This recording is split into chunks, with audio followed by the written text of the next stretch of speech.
Hello, welcome to groom आई। आज की class once again economy पे हम वापस आ रहे हैं। बीच में एक ज्योग्राफी की वीडियो हमने बना दी थी क्योंकि वो भी ज़रूरत था, ईस्टर्न एंड वेस्टर्न घाट। ठीक है, वापस हम इकोनॉमी में आए हैं। ठीक है, और इकोनॉमी में आपके पास बैंकिंग सेक्शन हमने देख लिया था, उसके वीडियोस पड़े हुए हैं, वो आप प्लेलिस्ट में हैं, वो देख सकते हैं। ठीक है, repo rate, reverse repo rate और इन्फ्लेशन, ये सब चीज़ें। ठीक है, वापस हम आते हैं इकोनॉमी में। तो इस वीडियो में हम आज की क्लास में जो है वो जीडीपी, ग्रॉस डोमेस्टिक प्रोडक्ट क्या होता है वो देखेंगे, वो समझेंगे। ठीक है, इसका हमारी कंट्री पे क्या असर पड़ता है, देश को इससे क्या फ़ायदा है, क्या नुकसान है। ठीक है, मैथमेटिकली इसे कैसे निकालते हैं ये भी हम समझेंगे। ठीक है, और साथ ही साथ जीडीपी के साथ जीएनपी, एनडीपी, एनएनपी, ये सब क्या होता है हम देखेंगे। आपका gross national product, net domestic product, net national product, ये सब क्या है वन बाय वन हम समझेंगे। ठीक है, सबसे पहले हाल फिलहाल हम जीडीपी देखते हैं। ओके, अब देखिए यहाँ पे जीडी का मतलब क्या है, पहले डेफिनेशन देख लेते हैं। GDP that is gross domestic product. जो वर्ड है उसके मतलब ग्रॉस मीन्स टोटल, डोमेस्टिक मतलब घरेलू। ठीक है, प्रोडक्ट मतलब उत्पादन आपके पास हो गया। डेफिनेशन पहले देख लेते हैं। Monetary value of all final goods and services. ठीक है, monetary value of all final goods and services produced with in geographical boundary during a year. जितने भी गुड्स एंड सर्विसेज है, जितने भी वस्तु और सेवा है, वो उनकी फाइनल मॉनेटरी वैल्यू। ऐसा नहीं कि कोई गुड्स है, कुछ कोई सामान आप खरीद रहे हो तो मतलब कि जो प्रोडक्शन में प्रोड्यूस अभी हो रहा है आपके पास कंपनी में, उसी समय कोई कॉस्ट नहीं। फाइनल जो कस्टमर को आपके पास मिल रहा है, ठीक ना, कस्टमर को जो गुड्स मिल रहा है, कस्टमर को जो सब्सिडी सर्विसेज मिल रही है, उसकी फाइनल मॉनेटरी वैल्यू। ठीक है, और वो भी ज्योग्राफिकल बाउंड्री, मतलब हमारे देश के अंदर बने वहीं। ठीक ना, ड्यूरिंग ए ईयर, एक साल के अंदर, उसी को हम जीडीपी बोलते हैं। ऐसा नहीं कि कोई सामान चाइना बन रहा है तो उसे हम इंडिया की जीडीपी में बोल देंगे, पाकिस्तान में बन रहा है तब इंडिया की जीडीपी में, ऐसा कुछ नहीं होगा। ठीक है, तो ज्योग्राफिकल बाउंड्री के अंदर ही होगा। बाकी ये जो कीवर्ड है goods and services, geographical boundary, ये वन बाय वन देखेंगे। ठीक है, पहले डेफिनेशन देख लेते हैं। Next one is your gross national product. Gross that is total same है, डोमेस्टिक की जगह नेशनल आपके पास हो गया। देखते हैं क्या। Monetary value of all final goods and services produced by countries residents anywhere in the world during year.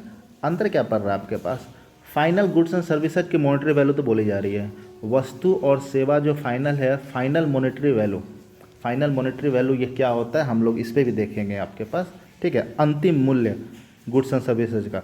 लेकिन ये ज्योग्राफिकल बाउंड्री की बात नहीं कर रहा, ये बोल रहा कोई भी बना है कंट्री का रेसिडेंस होना चाहिए, कंट्री का नेशनल होना चाहिए, इंडिया की नेशनलिटी, इंडिया की राष्ट्रीयता उसको मिली हुई होना चाहिए, इंडिया का सिटीजन होना चाहिए, और कहीं बनाए, वर्ल्ड के किसी भी कोने में बनाए एक साल में।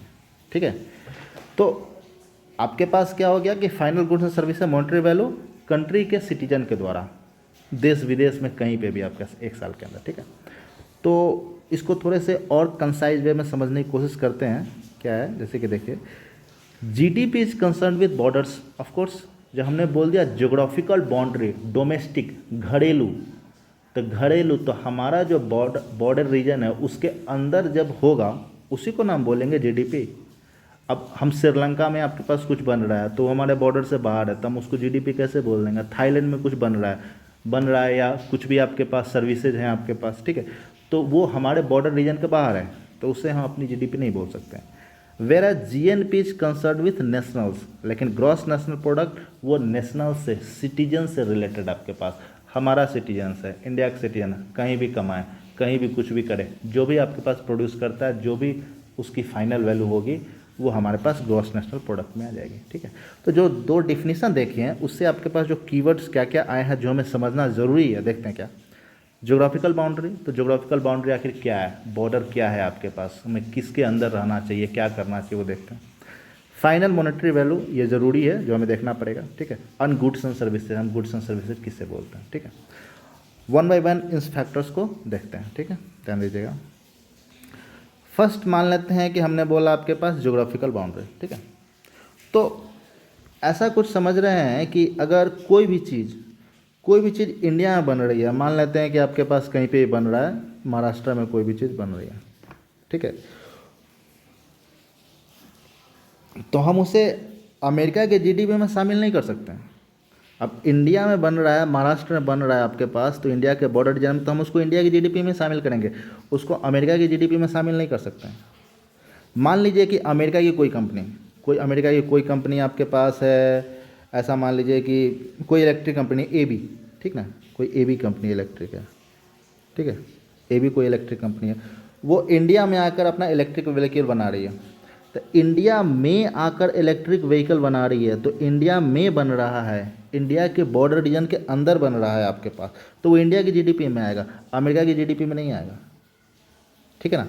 कोई भी फॉरेन कंपनी, कोई विदेशी कंपनी एफडीआई के थ्रू फॉरेन डायरेक्ट इन्वेस्टमेंट होता है। अब एफडीआई क्या होता है ये हम लोग मतलब आने वाले चैप्टर्स में, आने वाले वीडियोज़ में देखेंगे, ठीक है। तो कोई भी फॉरेन कंपनी एफडीआई के थ्रू, मान लेते हैं यहाँ कृष्णा गोदावरी डेल्टा, ठीक है, यहाँ पे कृष्णा गोदावरी डेल्टा है आपके पास इस रीजन में, ठीक है, कृष्णा गोदावरी डेल्टा, इसमें आपके पास ऑयल का एक्सट्रैक्शन कर रही है। अब ऑफकोर्स डेल्टा है यहाँ पे, तो काफ़ी ज़्यादा पेट्रोलियम रिजर्व्स है, सेल गैस है आपका, नेचुरल गैस है, ऑयल का एक्सट्रैक्शन कर रही है, तो वो इंडिया के बॉर्डर रीजन में थे, हमारी जीडीपी में आएगी, उसकी जीडीपी में नहीं आएगी, ठीक है। एफडीआई से बाद में देखेंगे। तो हमारा जो आपके पास बॉर्डर रीजन है, ये कश्मीर, ये आपके पास राजस्थान, या जो भी आपके पास, ठीक ना, अंडमान निकोबार भी, यहाँ भी कुछ बनेगा तो हमारी जीडीपी में आएगा, किसी और की जीडीपी में जाने वाला नहीं है, हमारे टेरिटरी के अंदर होना चाहिए, हमारे बॉर्डर के अंदर होना चाहिए, ठीक है। तो हमने ज्योग्राफिकल बाउंड्री आपके पास देख लिया। नेक्स्ट आपके पास देखते हैं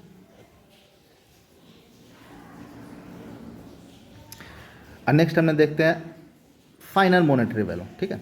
अब देखिए final monetary value means last cost या लास्ट प्राइस टू कस्टमर, जिसका हम पेमेंट करते हैं, मतलब फाइनल अंतिम मूल्य जिसका हम पेमेंट करते हैं। हमें सामान मिलेगा तो हम पेमेंट करेंगे, हमें नहीं मिलेगा तो हम नहीं करेंगे, जिसका हम पैसा देते हैं। मान लेते हैं जैसे कोई बिल्डिंग बनता है, तो कोई बिल्डिंग बनता है तो उसमें क्या, उसमें ईंट लगता है, छड़, बालू, मजदूर, सीमेंट, सब आपके पास लगते हैं, सब कुछ लगता है। इन सबको मिलाकर आपके पास बिल्डिंग बनता है, ठीक है, इन सबको मिलाकर आपके पास बिल्डिंग बना। तो आप कोई बिल्डिंग या फ्लैट खरीदने गए, तो आपसे वो जो बिल्डर है वो लास्ट कॉस्ट बताता है, अंतिम मूल्य बोलता है। ऐसा नहीं कि आपके पास बोल देगा कि छड़ का इतना है, बालू का इतना है, इसका इतना है, ऐसा कुछ नहीं बोलेगा, वो फाइनल मूल्य बोलेगा आपके पास। मान लीजिए कि आपके पास 40 लाख का फ्लैट है, 40 लाख का फ्लैट, आपके पास बंगला, जो भी आपके पास बोल दीजिए, ठीक है। तो इसके अलग अलग वस्तु का मूल्य वो नहीं बोलेगा, बोल देगा 40 लाख का फ्लैट है, मैं 40 लाख दे दीजिए, ठीक है। ऐसा नहीं बोलेगा कि इसमें 2 लाख का ईंट लगा है आपके पास, 3 लाख का बालू लगा है, 5 लाख का आपके पास सीमेंट लगा है, ऐसा वो नहीं बोलेगा, ठीक है। तो आपका ये है कि हमें थोड़ा कम कर दीजिए, 2 लाख कम कर दीजिए, तो ये नहीं बोलेगा कि ठीक है हम 2 लाख का ईंट अपना हटा लेते हैं और 2 लाख कम कर देंगे, आप बाकी का बिल्डिंग आपका 2 लाख वाला ईंटा हम हटा लेते हैं, ईंट हटा लेते हैं, बाकी बिल्डिंग आपका 38 लाख में ले जाओ, ऐसा कुछ नहीं होता है, ठीक है। 40 लाख बोला, उसी में जो मोल मोलाई करना है कीजिए, ठीक ना, और वो आपको टोटल का टोटल ये बिल्डिंग देगा। इसको फाइनल मॉनेटरी वैल्यू, मतलब ये हमारे पास ये फाइनल, ये गुड्स है जो हमें साफ साफ मिला आपके पास, ठीक ना, इसका हम पैसा फाइनल पेमेंट कर रहे हैं, इसको फाइनल मॉनेटरी वैल्यू बोलेंगे, ठीक है। 2 फैक्टर्स हमने देख लिया, तो एक था ज्योग्राफिकल बाउंड्री, एक है फाइनल मॉनेटरी वैल्यू, एक क्या था आपके पास, गुड्स एंड सर्विसेज, ठीक है। तो देखते हैं आपके पास गुड्स एंड सर्विसेज क्या है, ठीक है। तो गुड्स इज दैट, माने गुड्स उसे बोलते हैं जब हम पैसे के बदले कुछ सामान मिलता है, हमने किसी को कुछ पैसा दिया, दुकानदार को, किसी को भी, और हमें कुछ सामान मिला जिसे हम छू सकते हैं, ठीक है, जिसे हम छू सकते हैं, माने बोल सकते हैं कि हाँ ये टच कर सकते हो, माने उसकी फिजिकल प्रेजेंस है। और पैसे के बदले जब हमें कोई सामान नहीं मिलता है, हमें ऐसा फील होता है कि हमें मिल गया, तो उसे कहते हैं सर्विसेज, मतलब अंतरात्मा की संतुष्टि, हमें ऐसा लगा कि हमें मिल गया, लेकिन हम उसको टच नहीं कर सकते हैं, उसका फिजिकल प्रेजेंस नहीं देख सकते हैं, उसे बोलते हैं सर्विसेज। सेवा दिया गया, सेवा भाव की भावना होनी चाहिए, ठीक है। जैसे कि जब हम ऑफलाइन में पढ़ाते हैं आपके पास, ठीक है, तो आप पैसा देकर आते हैं और पढ़कर चले जाते हैं, आपको हाथ में कुछ ले जाने के लिए कुछ नहीं मिलता है, मतलब कि कुछ ऐसा मटेरियल टाइप का, किताब कॉपी दे देते हैं, वो फिर से अपना गुड्स में आ गया, वो अलग चीज़ है आपके पास, ठीक है। लेकिन ऐसा हमने आपके पास पढ़ाया तो ऐसा कुछ मिला नहीं कि जो हाथ में लेके आप चले गए, सीधा माइंड में जाता है। हाँ, अगर दिमाग फोकस रखे क्लास में पूरा का पूरा, तो इसे कहते हैं सर्विसेज। हमने पैसा दिया, आपने सुना, आपको लेक्चर अच्छा लगा, आप संतुष्ट हो गए कि हमें समझ आ गया, आप घर चले गए, हमें पैसा दिए, आपको संतुष्टि मिल गई, हो गया। इसे कहते हैं ऑफलाइन में सर्विसेज, ठीक है। अब जैसे कि हम वही किताब आप पैसे दो, हम आपको केवल किताब देते हैं, पढ़ाएंगे नहीं, तो वो गुड्स में आ जाएगी, ठीक ना। मतलब आप उसको फिजिकल प्रेजेंस देख सकते हो। एक और एग्जांपल समझते हैं, जैसे कि आप कोई रेस्टोरेंट में गए, ठीक है, होटल में जाते हैं, पैसे देते हैं, उसके बदले खाना मिलता है, ठीक है। ये तो अच्छी बात है, पैसा दिया, खाना मिला, ठीक है, इसको बोलते हैं गुड्स। बट जो हमें वेटर आपके पास वो खाना पहुंचाया, हम उसको टिप देते हैं। टिप भी तो देते हैं ना, कोई कोई देते हैं, कोई कोई नहीं देते हैं। अमीर लोग देते हैं आपके पास, हमारे पास पैसा होता है हम भी देते हैं, नहीं होता है ठीक है टाटा बाय बाय, ऐसे करना नहीं चाहिए, मतलब दे देना चाहिए कुछ, ठीक है। तो मतलब कि जो वेटर को टिप देते हैं, दैट इज सर्विसेज। अगर आप मतलब कि उस रेस्टोरेंट में वेटर नहीं है तो आपको सेल्फ सर्विस करना पड़ेगा, आपको खुद वहाँ काउंटर से लेके आना पड़ेगा। मतलब आपने पैसा दिया, उसने बस खाना दिया, काउंटर से लेके आप टेबल तक खुद आइए, बैठिए, खाइए। अगर वेटर वो सर्व कर रहा है तो वेटर को आप टिप देते हैं, ठीक है, तो उसको बोलते हैं सर्विसेज। और जो खाना मिला, आपने मैनेजर को, होटल ओनर को जो पैसा दिया, दैट इज द गुड्स, ठीक है। तो ये समझ गए। तो जीडीपी में हम गुड्स को शामिल तो करते ही हैं, साथ ही साथ सर्विसेज को भी शामिल करते हैं, तो समझ गए। अब जो भी है, स्कूल, कोचिंग, ट्रांसपोर्टेशन, सब सर्विसेज है आपके पास। स्कूल में गए, पैसा दिए, पढ़ाई किए, ठीक है। ट्रांसपोर्टेशन, कुछ भी आपके पास हुआ, हमको एक जगह से दूसरी जगह आपके पास छोड़ दिया। एयर इंडिया का हम टिकट लिए, वो हमको यहाँ से वहाँ पहुँचा दिया, ठीक ना, सर्विसेज। हमारे नाम कोई प्लेन थोड़ी कर देगा, हमने बस टिकट लिया है आने जाने का, प्लेन हमारे नाम नहीं हो रहा है, ठीक है। तो हमें सारे गुड्स और सारे सर्विसेज की फाइनल अंतिम मूल्य देखनी होती है, ठीक है, और वो भी ड्यूरिंग ए ईयर, एक साल के अंदर, वो तो आप समझ ही रहे हैं, ठीक है। अब आप देखिए, जैसे कि सबके पास जियो का सिम है, लगभग सबके पास अब जियो का सिम है। अमूल पूरे इंडिया में मिलता है, ठीक है। टाटा, ऐसी कितनी कंपनियां हैं जो मतलब कितने पैसे कमा रही, बहुत ज़्यादा कमा रही। अब सबको जोड़ो, सबको जोड़ेंगे तो फाइनल मॉनेटरी वैल्यू जो बनेगी, ये इंडिया की जीडीपी कहलाएगी, ठीक है। हाँ, इंडिया के अंदर बने, वही इंडिया के अंदर बने तो, ठीक है। अब हमारे जो प्राइम मिनिस्टर है मोदी जी ने कहा था कि हम 2025 तक $5 ट्रिलियन इकोनॉमी बना देंगे देश को, ठीक है। लगभग पहुंचेगा, थोड़ा सा पीछे आपके पास। अभी राइट नाउ हम $4.3 ट्रिलियन पे हैं। नेक्स्ट टू नेक्स्ट ईयर में वहाँ तक पहुँच जाएंगे, ठीक है।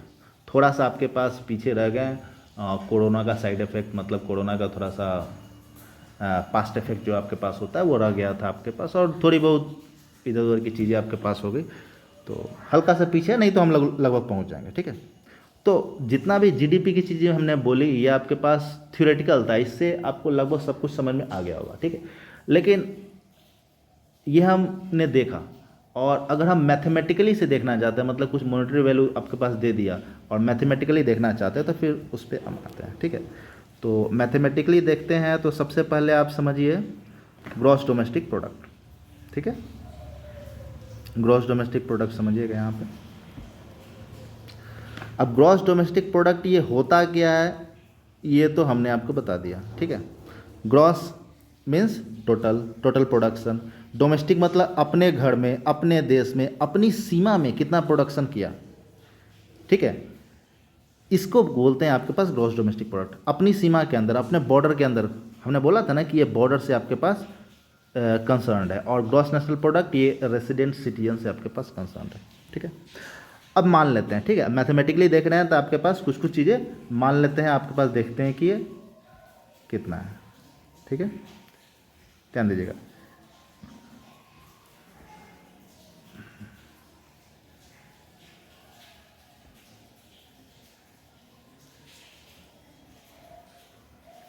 देखिए, ग्रॉस डोमेस्टिक मान लेते हैं कि इंडिया में एक रिलायंस कंपनी है, उसने 200 रुपये का कोई प्रोडक्ट बनाया, मतलब कि ऑफकोर्स बड़ा ही बनाएगी, हम अपना प्लस माइनस के लिए आपके पास छोटा सा वैल्यू ले रहा है। 200 रुपये का final monetary value, final monetary value तो आपके समझ ही गए हैं, बता दिए। तो रिलायंस ने 200 रुपये का कोई प्रोडक्ट बनाया, ठीक है। हाँ, रिलायंस अपना डोमेस्टिक कंपनी है, ठीक है। और टेस्ला विदेशी कंपनी है, एलन मस्क, ठीक है। बहुत सारे हैं आपका स्पेस एक्स होता है। टेस्ला एक विदेशी कंपनी है, इलेक्ट्रिक कार बनाई, जो भी आपका बनाई है, तो 100 रुपये का वो प्रोडक्ट बनाई है यहाँ पे, ठीक है। 100 रुपये का प्रोडक्ट बनाया, तो हमारी जीडीपी कितनी हो जाएगी आपके पास। जीडीपी हमने क्या बोला, कोई भी कंपनी देसी विदेशी कोई भी हमारे डोमेस्टिक बाउंड्री के अंदर, हमारे बॉर्डर रीजन के अंदर, हमारे देश के अंदर कुछ भी बनाएगी देसी विदेशी, हम उसको जीडीपी बोलेंगे। ऐड कर दो कितना, 200 + 100 = 300 हो गया। तो जीडीपी हमारी कितनी हो गई, 300, ठीक है। और मान लिए कि हमारा रामलाल है ना अपना, वो ठाकुर वाला आदमी जो हमने बताया था पिछली वीडियो में, ठीक है, इकोनॉमी के वीडियो में। तो रामलाल ठाकुर का आदमी वो दुबई गया। अब ठाकुर के हाथ नहीं है, सारा काम नहीं कर पाया, मतलब कि उतना इनकम नहीं हो पा रहा, तो दुबई गया। सभी जाते हैं आपके पास, और वहाँ जाकर कमाना शुरू किया। तो वहाँ उसने कमाई किया 50 रुपये। रामलाल की कमाई कितनी, 50 रुपये। रामलाल इंडिया का सिटीजन जरूर है, लेकिन कमाया कहाँ पे आपके पास, दूसरे देश में जाके, हमारे बॉर्डर में नहीं कमाया, ठीक ना। तो रामलाल कितना कमाया, 50 रुपये। तो जीडीपी टोटल कितनी हुई, जीडीपी में हम डोमेस्टिक प्रोडक्ट की ही बात करेंगे ना, ज्योग्राफिकल बाउंड्री की ही बात करेंगे ना, तो जीडीपी कितनी हो जाएगी, केवल 200 + 100 = 300। रामलाल का इनकम काउंट नहीं होगा, इसमें हम रामलाल की इनकम को काउंट नहीं करेंगे, ठीक है, क्योंकि वो ज्योग्राफिकल बाउंड्री के बाहर है। अब ठाकुर का आदमी है तो क्या हुआ, अपना आदमी है तो क्या हुआ, कमाया तो विदेश जाके ना, इंडिया की सीमा में कमाता था, हम उसको काउंट कर लेते, नहीं कमाया बाहर कमाया, ठीक है। तो हम इसको अपनी जीडीपी में शामिल नहीं कर रहे हैं, इसको हम अपनी जीडीपी में शामिल अभी हाल फिलहाल नहीं कर पाएंगे, अभी क्या जीडीपी में शामिल कर ही नहीं सकते, ठीक है। तो जीडीपी अच्छा भी है और कुछ सेंस में थोड़ा ख़राब भी है। अब देखते हैं क्या क्या सेंस में कैसा है क्या, ठीक है। तो इससे हमें ये तो पता चलता है कि हमारे यहाँ किसी चीज़ का कितना प्रोडक्शन हो रहा है, ठीक है। अब जैसे कि मान लेते हैं कि अगर जीडीपी ज़्यादा है तो प्रोडक्शन ज़्यादा है। अब हमारे देश की कंपनी बनाए या दूसरे देश की कंपनी आकर इंडिया में बनाए, जीडीपी बढ़ेगी। अगर जीडीपी ज़्यादा है तो हमें क्या समझ में आएगा, प्रोडक्शन ज़्यादा है। अगर प्रोडक्शन ज़्यादा है तो दूसरी कंपनी यहाँ पे आ रही है या इंडियन कंपनी यहाँ पे खोल रही है, तो क्या लेबर को बाहर से थोड़ी लेके आएगा वो, तो और उसका एक्स्ट्रा कॉस्ट आपके पास जुड़ जाएगा ना, यहीं का लेबर उठाएगा, वो स्किल्ड हो अनस्किल्ड हो कोई भी, तो लोगों को रोज़गार मिलेगा, गवर्नमेंट को टैक्स मिलेगा, फ़ायदा तो है, नुकसान तो नहीं है। तो विदेशी कंपनी भी इस मतलब इसे अच्छा मानती है, क्योंकि प्रोडक्शन ज़्यादा हो रहा है। इसका मतलब क्या है कि उस देश में प्रोडक्शन करने की एटलीस्ट कैपेसिटी है, क्षमता है। अब साफ साफ समझो, जहाँ हरी भरी फसल है, आपके पास क्रॉप है, वहाँ की ज़मीन अच्छी है, सॉइल अच्छा है, वाटर अवेलेबिलिटी आपके पास है, ग्राउंड वाटर है, मानसून आपके पास टाइम पे हो रहा है, बहुत सारी चीज़ें आपके पास, ठीक है। तो जीडीपी अच्छा मतलब देश की इकोनॉमी अच्छी, और जीडीपी खराब मतलब इकोनॉमी बर्बाद, डूबने वाला है पूरा का पूरा, ठीक है। लेकिन जीडीपी का मतलब ये नहीं है कि सारा का सारा पैसा देश में ही आने वाला है आपके पास, ठीक ना। ये सही बात है कि हमको रोज़गार मिलेगा, प्रोडक्शन होगा, इंडिया को टैक्स भी देगा, लेकिन वो सारा का सारा प्रॉफिट ये जो कंपनी आपके पास विदेशी कंपनी है, टेस्ला या जो भी आपके पास डेलवेल, वो लेकर अपने देश में चली जाएगी प्रॉफिट, ठीक है। और ये रामलाल भले आपके पास 50 रुपया विदेश में कमाया, लेकिन ये इंडिया में तो भेजेगा रिमिटेंस के थ्रू में। अब रिमिटेंस क्या होता है देखते हैं आपके पास, ठीक है। तो जीडीपी जो है वो टोटल डोमेस्टिक प्रोडक्शन को दिखा रहा है, ठीक है, ये तो आप समझ ही गए। आपके पास आपके अपने प्रोडक्ट्स को नहीं दिखा रहा होता है, टोटल प्रोडक्शन को दिखा रहा है। टोटल प्रोडक्शन हमारी कंपनी देसी कंपनी हो विदेशी कंपनी हो, टोटल प्रोडक्शन दिखा रहा है। लेकिन कंप्लीट अगर बोल रहे हो कि हमारा प्रोडक्ट है, वो हम नहीं बोल सकते, नेशनल प्रोडक्ट है ये हम नहीं बोल सकते। अगर हम कह दें कि ये जीडीपी का हमारा राष्ट्रीय प्रोडक्शन है, तो ऐसी बात नहीं है। ये हमारे घर में प्रोड्यूस हो रहा है ज़रूर, हमारे बाउंड्री के अंदर जरूर प्रोड्यूस हो रहा है, लेकिन ये नेशनल प्रोडक्ट हम इसे नहीं बोल सकते, ठीक है। इससे यही देखता है कि देश में रोजगार होगा, गवर्नमेंट को टैक्स मिलेगा, प्रोडक्शन बढ़ेगा, इसे देखकर विदेशी कंपनी आएगी, उसको प्रॉफिट दिखेगा तो क्यों नहीं आएगा। एफडीआई के थ्रू आपके पास आते हैं, ठीक है, फॉरेन पोर्टफोलियो इन्वेस्टमेंट ये भी होता है आपके पास, वो थोड़ा 10% से नीचे वाले में आपके पास, मतलब उसमें हम फॉरेन पोर्टफोलियो इन्वेस्टमेंट में हम उसको कंप्लीट 10% का ही उसको मतलब मालिक बनाएंगे, तो होल्ड तो हमारा ही रहेगा ना। फॉरेन डायरेक्ट इन्वेस्टमेंट में 100% ही भाग जाता है, वो सब देखेंगे आगे, ठीक है। तो ग्रॉस डोमेस्टिक प्रोडक्ट हमने अच्छे से देख लिया, ठीक है। अब ध्यान देते हैं, अब हम उसकी बात करते हैं जो हमारे काम आने वाला है। हमारे काम आने वाला है मतलब कि अपना नेशनल हो, ठीक है, देश हमारा राष्ट्र का पैसा है, ठीक है, इसे कहते हैं हम ग्रॉस नेशनल प्रोडक्ट, ठीक है।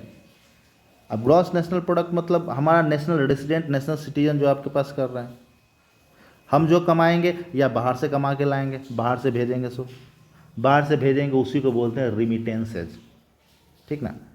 India receives highest amount of remittances globally, और पिछले 3-4 सालों से आपके पास इंडिया जो है वर्ल्ड में हाईएस्ट अमाउंट ऑफ रिमिटेंसेज आपके पास रिसीव करती है। मतलब जो लोग बाहर कमा रहे हैं, केवल दुबई में ही नहीं, दुबई में आपके पास में भी अनस्किल्ड वर्कर होंगे, लेकिन अमेरिका में, लंदन में, यूरोपियन देशों में आपके पास स्किल्ड हमारे पास लोग हैं, और वो आपके पास वहाँ पे जो इनकम करते हैं वो इंडिया भेजते हैं, उसको रिमिटेंसेज बोलते हैं। और इंडिया आपके पास highest recipient receiving country in the world आपके पास है, ठीक है। अब हम हर जगह, आप कोई भी छोटा से छोटा देश चले जाइए ना, हम हर जगह मिल जाएंगे। हैती जाओ, डोमिनिक रिपब्लिक, तुवालू, कहीं पे भी जाइए हम मिल जाएंगे। और हमारे प्राइम मिनिस्टर हैं आपके पास, बहुत सारे मतलब कि देशों में आपके पास विजिट किए हैं, और वहाँ जब भी जाते हैं आपके पास, तो वहाँ का जो प्राइम मिनिस्टर, प्रेसिडेंट है देश में से, आपके पास ढूंढ ढूंढ कर जो इंडियंस हैं उनको ले आते हैं एयरपोर्ट पे कि आप अपने प्राइम मिनिस्टर का वेलकम कीजिए। मोदी जी को भी, हमारे जो प्राइम मिनिस्टर मोदी जी, उनको भी अपनापन लगता है कि हमारे देश के लोग हैं। हम हर जगह हैं, हम सर्वत्र हैं, ठीक है। तो ये मतलब ग्रॉस नेशनल प्रोडक्ट, जो बाहर से आया पैसा, सो जो हमने अपना यहाँ का आपके पास, यहाँ की कंपनियाँ जो बॉर्डर में बनाई, सो मतलब ये रेसिडेंट से आपके पास है related, that is gross national product, ठीक है। देखते हैं अब इसे मैथमेटिकली कैसे निकालते हैं। आप इस जीडीपी में, आप that is gross national product की बात कर रहे हैं, तो आप इस जीडीपी में ये विदेशी पैसा निकाल दो। जीडीपी में जो है टेस्ला का पैसा आपके पास जोड़े हो, दैट इज 100 रुपया, वो आप निकाल दो, ठीक है। तो जीडीपी में आपका विदेशी पैसा निकाल दो, और साथ ही साथ ये रामलाल का पैसा जोड़ दो। जीडीपी से टेस्ला का पैसा, विदेशी पैसा निकाल दो, और रामलाल का पैसा जोड़ दो, ठीक है। तो आपके पास ग्रॉस नेशनल प्रोडक्ट आ जाएगा। हमने क्या लिखा है, gross domestic product plus X minus Y. X आपके पास क्या है, रामलाल का पैसा, जो इंडियन रेसिडेंट तो आपके पास है, बाहर कमाए इंडिया भेजा, माइनस वाई। वाई मतलब जो विदेशी कंपनी इंडिया में कमाई थी, तो प्रॉफिट वो अपना ले जाएगी, ठीक ना, तो उसको हमने माइनस कर दिया। तो नेशनल प्रोडक्ट मतलब हमारे पास total gross domestic product 300 plus 50 minus 100, that is आपके पास करोगे तो 250। या समथिंग आपके पास नेशनल बोलते तो साफ साफ ये भी बोलो ना, मतलब देश में आपके पास तो देसी कंपनी देख लो क्या है, देसी कंपनी क्या है, रिलायंस। रिलायंस कितना कमाई, 200 रुपया। और आपके पास बाहर कमाने गया था अपना नेशनल रेसिडेंट कौन, रामलाल, 50 रुपया कमाया, 200 प्लस 50 250। आंसर तो सेम ही आएगा आपके पास। हमें विदेशी को आपके पास जीडीपी से माइनस करना है या विदेशी को काउंट ही नहीं करना है, बात खत्म। 200 प्लस 50 250 आपके पास हो जाएगा, ठीक है। अब देखिए, कहने का मतलब हम ये देख रहे हैं कि यहाँ पे ध्यान दीजिएगा, तो जीडीपी तो आपको ज़्यादा दिख रहा है, लेकिन जो हमारे काम का है जीएनपी वो तो कम हो गया। लगभग हमेशा जीडीपी जीएनपी से थोड़ा ज़्यादा ही रहता है, एटलीस्ट इंडिया के केस में आपके पास, ठीक ना। थोड़ा ये गड़बड़ भी है आपके पास, लेकिन कुछ केस में सही भी है आपके पास है, देखते हैं क्या क्या, ठीक है। लेकिन अगर क्लोज्ड इकोनॉमी की बात करेंगे, क्लोज्ड इकोनॉमी 1991 से हम लोग ओपन इकोनॉमी हुए थे, उससे पहले ऑलमोस्ट क्लोज्ड इकोनॉमी ही थे, ऑलमोस्ट, मतलब ये नहीं बोलना कि कंप्लीट, ऑलमोस्ट, ठीक है। तो क्लोज्ड इकोनॉमी में क्या होता है कि एक्सपोर्ट इंपोर्ट कुछ नहीं होता है, जो घर में बनेगा वही होगा। तो एक्सपोर्ट इंपोर्ट अगर कुछ नहीं होगा, देखिए, ना ही एक्सपोर्ट होगा, मतलब कि एक्सपोर्ट मतलब कि आपके पास टेस्ला वाला कुछ आएगा नहीं, ठीक है, मतलब बाहर नहीं जाएगा, और ना ही इंपोर्ट होगा, ना रिमिटेंसेज आने वाला है। तो एक्स और वाई दोनों का जीरो, आपके दोनों जीरो आपके पास हो जाएंगे, तो जीएनपी इक्वल टू जीडीपी हो जाएगा। तो अगर क्लोज्ड इकोनॉमी की बात करेंगे तो वहाँ पे gross national product gross GDP के बराबर हो जाएगा, ठीक है, हो जाएगा कि एक्स और वाई दोनों आपके पास, इंपोर्ट और एक्सपोर्ट दोनों आपके पास नील है, जीरो है क्लोज्ड इकोनॉमी। एक और कंडीशन है बराबर हो सकता है, कब, कि जितना पैसा टेस्ला ने कमाया, जितना पैसा विदेशी कंपनी ने इंडिया में कमाया उतना ही पैसा रामलाल विदेश में कमा के भेजे। अगर टेस्ला ने 100 रुपये कमाए तो रामलाल भी 100 रुपये कमा के वापस भेजा, तो 100 - 100 ये भी जीरो हो जाएगा। 1 सेकेंड GNP = GDP आपके पास हो जाएगा। ठीक है, थोड़ा मुश्किल है आपके पास, लेकिन मान लीजिए विदेशी कंपनी जो इंडिया में कमाई और जो हमारा अपना आदमी, राष्ट्रीय आदमी बाहर गया कमा के भेजा, वो दोनों बराबर हो जाए, इंपोर्ट एक्सपोर्ट बराबर हो जाए, 1 सेकेंड GNP = GDP। मतलब समझ रहे हैं कि नहीं आपके पास? ठीक है, तो अभी जो देख रहे हैं कि GDP ज़्यादा है, GNP कम है, इसका मतलब फॉरेन कंपनी, विदेशी कंपनी हमारे यहाँ आकर ज़्यादा प्रॉफिट कमा रहा है। GNP को ज़्यादा रहना चाहिए क्योंकि हमारे काम का है। अगर इंडिया को ज़्यादा प्रॉफिट मिलना चाहिए, ज़्यादा प्रॉफिट मिले तो GNP ज़्यादा होना चाहिए। बट GDP से भी हमें टैक्स तो मिलता ही है, हमें रोज़गार तो मिलता ही है, प्रोडक्शन तो बढ़ता ही है, तो फ़ायदा तो उससे भी है, नुकसान उतना नहीं है। ठीक है, अब आगे देखते हैं। दोनों में से आपके पास, अब ये टर्म्स आपके पास जो देखना है, gross domestic product, gross net product, दोनों में से आपके पास ग्रॉस को हटाओ और नेट लगा दो। ठीक है, net domestic product, net national product क्या होता है वो देखेंगे अभी हाल। ठीक है, net domestic product, net national product. ठीक है, अब नेट अगर बोलने करने का मतलब क्या है कि एकदम फाइनल, ग्रॉस करने का मतलब हमने बनाया, ठीक है, लेकिन नेट मतलब एकदम फाइनल, वो क्या आपके पास देखते हैं। ठीक है, मान लीजिए कि हमने कांच की बोतल बनाई, कांच मतलब ग्लास की बोतल बनाई, 10 बोतल बनाया। हमारी कोई कंपनी है, छोटी सी कंपनी आपके पास है, MSME मान लो, 10 बोतल बनाया। बनने के बाद उसमें से 2 बोतल गिर के फूट गया, ख़त्म, मतलब 2 बोतल तो हमारा बर्बाद हो गया ना। इसे हम डिप्रिसिएशन कहते हैं, इसे हम हास कहते हैं, मतलब हमारा बर्बाद हो गया, क्षय हो गया। 2 जो हमारा बर्बाद हुआ है उधर डिप्रिसिएशन हुआ, उसके कारण हमारा नेट वैल्यू कितना हो गया, 8 बोतल ही बचेगा। हमने बनाया 10, 2 बर्बाद हो गया, हमारे पास 8 बचेगा। ठीक ना, डिप्रिसिएशन कितना हुआ, 8। मतलब समझो आपके पास क्या, इसको थोड़ा फॉर्मूला वाइज देखते हैं। नेट डोमेस्टिक प्रोडक्ट, ठीक है, अब नेट डोमेस्टिक प्रोडक्ट क्या है, GDP minus depreciation, GDP minus depreciation. अब डोमेस्टिक की बात बोल रहे हैं तो नेट डोमेस्टिक प्रोडक्ट, तो GDP तो उठा लो, ठीक है, उसमें कोई दिक्कत नहीं। GDP हमारी कितनी हुई थी, 300, और हमारा टोटल आपके पास डिप्रिसिएशन कितना हो, क्योंकि ग्रॉस डोमेस्टिक बोल रहे हो, तो डोमेस्टिक में आपने जब विदेशी कंपनी और देसी कंपनी जब टोटल ली ही थी आपके पास, तो डिप्रिसिएशन आप देखोगे तो क्या होगा, डिप्रिसिएशन आपके पास क्या है कि रिलायंस का डिप्रिसिएशन 20 रुपया हुआ। मतलब कि आपका हो सकता है दोनों कंपनी है देसी विदेशी तो डिप्रिसिएशन अलग हुआ, रिलायंस का 20 रुपये का घाटा हो गया फाइनल बनने में, 200 रुपये के बाद बनने में। ठीक है, और टेस्ला को आपके पास 10 रुपये का घाटा हो गया। मॉनेटरी वैल्यू हम ले रहे हैं ना आपके पास, तो देसी और विदेशी दोनों कंपनी का जितना आपके पास नुकसान हुआ, जितना मॉनेटरी आपके पास डिप्रिसिएशन हुआ, दोनों को ऐड करना पड़ेगा यहाँ पे। क्योंकि डोमेस्टिक की बात करें, डोमेस्टिक में जो भी कंपनी का डिप्रिसिएशन हुआ दोनों ऐड करो, तो कितना होगा, 300 - 20 + 10 ब्रैकेट के अंदर 300 - 30 270। तो हमारी नेट डोमेस्टिक प्रोडक्ट कितना हो गया, 270। ठीक है, समझ गए। तो 20 रुपया रिलायंस का लॉस हुआ है और टेस्ला का आपके पास 10 रुपया लॉस हुआ, तो टोटल डोमेस्टिक डिप्रिसिएशन अगर बोलोगे तो कितना हो जाएगा, 30। ठीक है, नेक्स्ट देखते हैं net national product.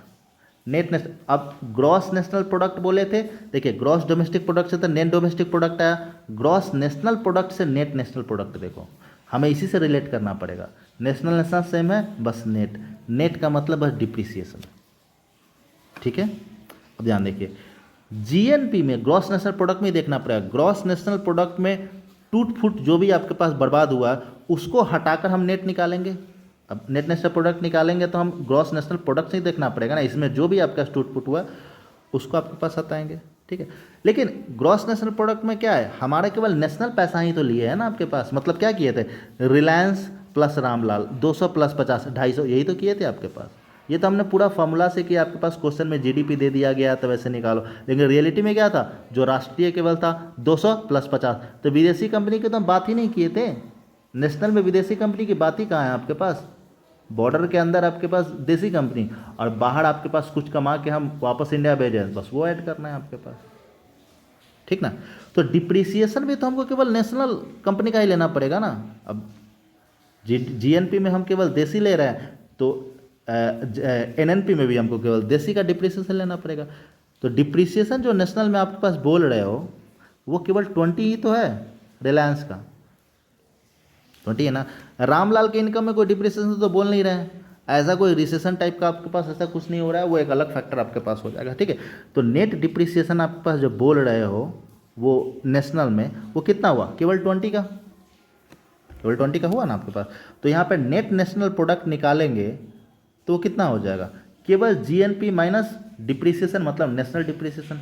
Gross national product कितना है 250, रिलायंस का प्लस रामलाल 250, अब माइनस डिप्रिसिएशन, नेशनल डिप्रिसिएशन कितना 20, 250 माइनस 20 किए कितना हो गया 230, ठीक है। तो यहाँ हमें मान लेते हैं कि नेट डोमेस्टिक प्रोडक्ट में हमें कितना का घाटा हुआ था, नेट डोमेस्टिक प्रोडक्ट में 30 रुपये का घाटा हुआ था, क्योंकि हमको नेशनल और विदेशी दोनों माने देसी विदेशी दोनों कंपनी देखना था, दोनों का डिप्रिसिएशन देखना था, ठीक ना। यहाँ पे हमको दोनों का डिप्रिसिएशन जोड़ना पड़ा, लेकिन इधर हम बोलेंगे नेट नेशनल प्रोडक्शन में, तो इससे हमें केवल नेशनल कंपनी का ही डिप्रिसिएशन जोड़ना पड़ा। तो यहाँ पे नेशनल कंपनी का डिप्रिसिएशन केवल 20 रुपये रहा था, तो ये 270 हो गया आपके पास नेट डोमेस्टिक प्रोडक्ट, और नेट नेशनल प्रोडक्ट कितना हो गया 230। समझे कि समझे नहीं, ठीक ना। तो ये जो भी आपके पास हमने बोला, ये चार चीज़ आपके पास, ये फॉर्मूला वाइज और आपके पास कंसेप्ट मेन है, आपके पास कंसेप्ट समझ में आ जाए कभी कोई दिक्कत नहीं होगा आपके पास, ठीक है। तो यहाँ पे हम चार चीज़ें सीखे, क्या, ग्रॉस डोमेस्टिक प्रोडक्ट, उसी से रिलेटेड नेट डोमेस्टिक प्रोडक्ट, बस उसका आपके पास टूट फूट डिप्रिसिएशन देखना है, ग्रॉस नेशनल प्रोडक्ट और उसका आपके पास डिप्रिसिएशन देखना है, that is net national product. चार चीज़ हमने आपके पास यहाँ पे देख लिया, ठीक है। अब जो भी आपके पास था, जीडीपी था, जीएनपी था, एनडीपी, एनएनपी, इसको हमने पहले थ्योरेटिकल में देख लिया आपके पास कि हमारे पास क्या फाइनल मॉनेटरी वैल्यू आपके पास क्या होती है, ठीक है। फाइनल मॉनेटरी वैल्यू आपके पास क्या होती है वो हमने देख लिया, ठीक है। डोमेस्टिक बाउंड्री के अंदर आपके पास क्या होता है, जो इंडिया में आपके पास बनेगी हम उसको बोलते हैं, और साथ ही साथ हमने गुड्स और सर्विसेज को भी देख लिया, मतलब रेस्टोरेंट में जो खाना खाते हैं आपके पास और जो वेटर को टिप देते हैं वो सब ने देख लिया, ठीक है। तो मेन आपके पास डेफिनेशन था, उसी से रिलेटेड हम लोग लेकर चले हैं आपके पास, ठीक ना, कि final monetary value, goods and services, geographical boundary, एक साल के अंदर वो तो आप समझ ही रहे हो, ठीक है। और जो भी हमारे पास कीवर्ड था, कीवर्ड को भी हमने अच्छे से देख लिया, ठीक है। तो कहने का मतलब यह है कि यहाँ पे आपके पास कोई दिक्कत होनी नहीं चाहिए, ठीक है, किसी भी तरीके से कोई दिक्कत नहीं होनी चाहिए, हर चीज़ आपके पास फुल्ली कवर हो चुका है, ठीक है। जीडीपी में अब आपके पास सही से समझ जाओ वीडियो को, एक दो बार रिवाइज कर लो, कहीं भी नहीं फंसोगे ना। आपके पास यूपीएससी, बीपीएससी में आपके पास या कोई भी स्टेट पीएससी में अगर कोई थ्योरेटिकल क्वेश्चन आया तो भी स्टेटमेंट वाइज वाले में नहीं फंसोगे। मान लेते हैं आपके पास क्या है कि थोड़ा बहुत बैंकिंग में या कहीं पे भी न्यूमेरिकल क्वेश्चन भी दे दे हल्का सा, आप नहीं फंसोगे, बना ही लोगे, ठीक है, सही से समझ गए। अब फिर भी तभी कोई भी डाउट होता है तो आप कमेंट सेक्शन में आप लिख दीजिए, हम उसे देख लेंगे, ठीक है। और बता दीजिएगा कोई डाउट होगा तो, ठीक है। और हाँ, लाइक सब्सक्राइब कर दीजिएगा और जिनको भी ज़रूरत होगा उन्हें शेयर कर दीजिए, ठीक है। Alright, thank you, bye.